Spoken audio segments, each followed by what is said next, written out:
বাচ্চা যখন পেটের ভিতরে বড় হয়, স্বামী তো নাকটাই না ঘুমায়, কিন্তু মা তো ঘুমাইতে পারে না, কারণ পেটের ভিতরে বাচ্চা লাথি মারছে, হাত দিয়া ঘুষা মারে, মাথা দিয়া আঘাত করে।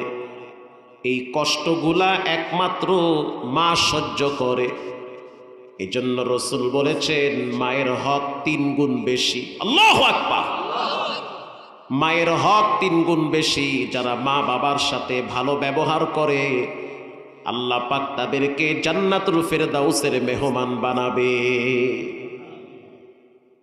পৃথিবী বিখ্যাত একজন ইমামের নাম হলো শায়েখ আব্দুর রহমান সুদাইস। কষ্ট হয় আপনাদের? কষ্ট তো হয়, ঠিক, রাত বেশি হয়েছে না। বর্তমান বাইতুল্লাহর একজন শ্রেষ্ঠ ইমামের নাম হলো শায়েখ আব্দুর রহমান সুদাইসি।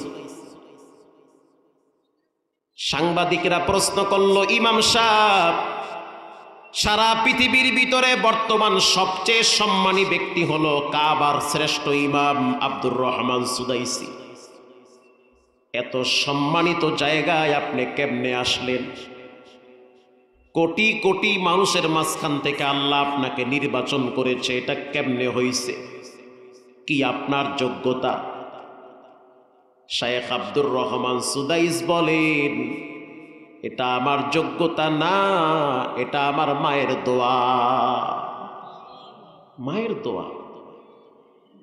তিনি এবার সাক্ষাৎকারে বলেন, আমার বাড়ি হলো দাম্মামে, মক্কার থেকে প্রায় 1200 কিলোমিটার দূর হলো দাম্মাম।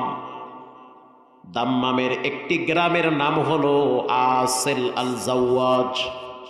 ওই গ্রামে আমরা বসবাস করতাম। ছোট্টবেলা বাবায় মারা গেছে, মা আমাকে কোলে পিঠে করে বড় বানিয়েছে। যখন আমার বয়স 9 বছর, তখন আমার মা আমাকে সাথে করে উমরা করার জন্য মক্কায় আসছে। আমি আমার মায়ের সাথে সাথে মক্কায় আসছি উমরা করতে। আমার মা যখন উমরা করার জন্য প্রিপারেশন নিয়েছে, তাওয়াফ করবে, তখন আমাকে বলল, আব্দুর রহমান, হাজার হাজার মানুষের মাঝে তুমি হয়তো হারায়া যেতে পারো, তার চেয়ে তুমি মাকামে ইব্রাহিমের পাশে দাঁড়াও, আর আমি তাওয়াফ কমপ্লিট করে তোমাকে নিয়ে সাই করব। আল্লাহু আকবার। এখানে দাঁড়াও, আমি তাওয়াফ করে আসি। এবার আব্দুর রহমান সাহেবের মা চলে গেল তাওয়াফ করার জন্য। চতুর্দিকে ঘুরতেছে আর চোখের পানি ছেড়ে কাঁদতেছে আর বলতে আছে, লাব্বাইক আল্লাহুম্মা লাব্বাইক, লাব্বাইক ইয়া আব্দি। বান্দা যখন আল্লাহরে ডাকে, আল্লাহ তখন বান্দার ডাকে সাড়া দেয়। কেন ডাকো আমাকে? ফকিরের মতো তোমার ঘরে আসছি, পৃথিবীতে যাদেরকে আপন ভাবতেছি কেউ আপন না। স্বার্থে আঘাত লাগলে কলিজার টুকরা সন্তানরেও মা বাবারে বৃদ্ধাশ্রমে পাঠায়া দেয়। কেউ আপন না, স্ত্রীও আপন না। 30 বছরের সংসার ভেঙে যায়। সন্তানের হাতে মা জবাই হয়, মায়ের হাতে ছেলে জবাই হয়।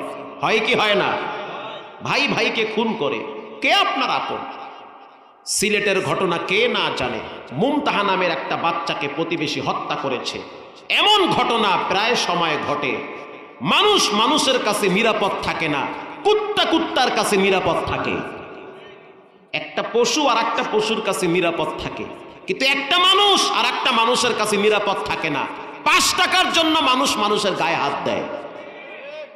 মানুষ হায়ওয়ানের চেয়েও নিকৃষ্ট হয়ে গেছে। শায়েখ আব্দুর রহমান সুদাইস বলেন, আমার মাকে যখন দেখলাম তাওয়াফ করতেছে, তখন আমার বয়স মাত্র 9 বছর। আমি তো ছোট মানুষ, বাচ্চাদের ন্যাচারালি অভ্যাস হলো অন্য বাচ্চাদেরকে দেখলে তাদের খেলার দিকে মন যায়। আপনাদের মসজিদগুলায় তো বাচ্চারা গেলে আপনারা ধমক দেন, আর মক্কা মদিনার মসজিদগুলায় বাচ্চারা না থাকলে মসজিদ ঠান্ডা থাকে। বাচ্চারা থাকলে মসজিদ গরম থাকে, বাচ্চাদের দোয়ার কারণে মনে হয় আরশে আজিম থেকে রহমত নাজিল হয়। বাচ্চারা মসজিদে গেলে ধমক দিবেন না, দুষ্টামি করে, করুক দুষ্টামি, টুপি আপনারটা নিয়ে যায়, যাক নিয়ে যাক, সমস্যা কি? আপনার নামাজ কবুল হইল কি হইল না কোনো গ্যারান্টি নাই, কিন্তু আপনার বাচ্চা মসজিদে যাওয়ার কারণে আপনার জন্য যে সে মসজিদে যায়, আপনি কবরে গেলে বাচ্চার যাওয়ার সোয়াবটা তো আপনার অ্যাকাউন্টে জমা হবে। আপনার নামাজের দৃশ্য দেখলে সে তো মসজিদে আসবে আর যাবে। শায়েখ আব্দুর রহমান সুদাইস বলেন,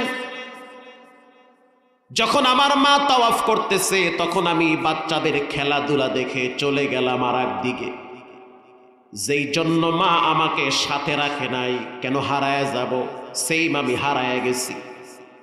আমি আর মাকামে ইব্রাহিম খুঁজে পাই না, আমার মা তাওয়াফ করার পরে আমারেও খুঁজে পায় না। মা তখন অনেক খোঁজাখুঁজি করার পরে চিন্তা করলো যে যেই জায়গার থেকে বাচ্চা হারাইছে ওই জায়গায় দাঁড়ায়া থাকি। এবার আবার মা মাকামে ইব্রাহিমের সামনে দাঁড়ায়া খানায় কাবার দিকে দুইটা হাত তুলে দিয়েছে। দুই হাত তুলে চোখের পানি ছেড়ে দিয়া বলে, দয়ার মালিক আল্লাহ, আপনি আমার সন্তানকে আপনার ঘর কাবার ইমাম বানায় দেন। রাগ করেই বলে, আমি আমার সন্তানকে কেন খুঁজে পাই না? মুসল্লি হারায় গেলে মুসল্লি পাওয়া যায় না, ইমাম হারায় গেলে ইমাম পাওয়া যায়। ইমাম তো হারাই না, মুসল্লি হারাইতে পারে, ইমাম কি হারায়? তা আমি আমার পোলারে খুঁজতে পাই না, তার চেয়ে তুমি এক কাজ করো, আমার পোলাটারে তোমার ঘরের ইমাম বানায় দাও, তাইলে তো আমার খোঁজা লাগবে না আমার পোলা কোনটা, আমার পোলা তো ইমাম সাহেব। কথা কন না কা? শায়েখ আব্দুর রহমান সুদাইস এই বক্তব্য দিচ্ছে যে আমার মা দোয়া করতেছে, আল্লাহ আমার পোলাটারে বাইতুল্লাহর ইমাম বানাও, আমার তো আর খোঁজা লাগবে না। আব্দুর রহমান সুদাইস বলেন, আমার মা সহজ সরল মানুষ। এ কথা বলতেছে আর মায়ের চোখের পানি টপটপায়া পড়তেছে। আমি মায়ের পিছনে দাঁড়ায়া বাচ্চা সুলভ ভাবে মাকে শোনায় শোনায় বলতে আসি আমি ইতিমধ্যে মায়ের পিছনে চলে আসছি। মা যখন বলল আল্লাহ তোমার ঘরের ইমাম বানা, আমি পিছনে দাঁড়ায় বলতে আসি আমিন। তার মানে কবুল করেছেন কে? প্রতি রমজানে তিনি বেতের নামাজগুলা পড়ান। বেতের নামাজের সময় তিনি দোয়া বেশি বেশি করেন, রব্বির হামুহুমা কামা রব্বায়ানি সগীরা। আবার পড়েন রব্বির হামুহুমা কামা রব্বায়ানি সগীরা। বারবার দোয়া পড়েন। জীবনে যদি বড় হতে চান মায়ের দোয়া নেন। জীবনে যদি সম্মান কামাইতে চান আব্বা আম্মার কাছ থেকে ভালো ব্যবহার না আশা করে নিজে ভালো ব্যবহার করেন। মা বাবা রাগ করতে পারে, বয়স হয়ে গেলে তাদের ব্যালেন্স নষ্ট হতে পারে, কিন্তু আপনি রাগ করে ব্যালেন্স নষ্ট করবেন না। বাবাই বুড়া হয়ে গেছে, বারবার টাকা চাইতে পারে, কারণ বাবার বয়স হয়ে গেছে। খবরদার, যতক্ষণ সামর্থ্য আছে বাবার পকেটে টাকাটা আপনি দিয়া দিবেন। বাবার পকেটে গোপনে টাকা দেন, আপনার রব আপনার জন্য গোপনে রিজিকের ব্যবস্থা করবে। সুবহানাল্লাহ, জোরে বলেন। আপনার যেমন চলতে টাকা লাগে আপনার মায়েরও তো টাকা লাগে। আপনার তো আরো 2-3টা বোন আছে। আপনার মার মনে চায় সেই বোনদের বাড়ি বেড়াইতে যাইতে। আপনার হয় বোন, মায়ের হয় মেয়ে। কথা কন না কা? এখন ওই মেয়ের ঘরে 4-5টা নাতি আছে, গেলেই তো কিছু নেওয়া লাগবে, মজা।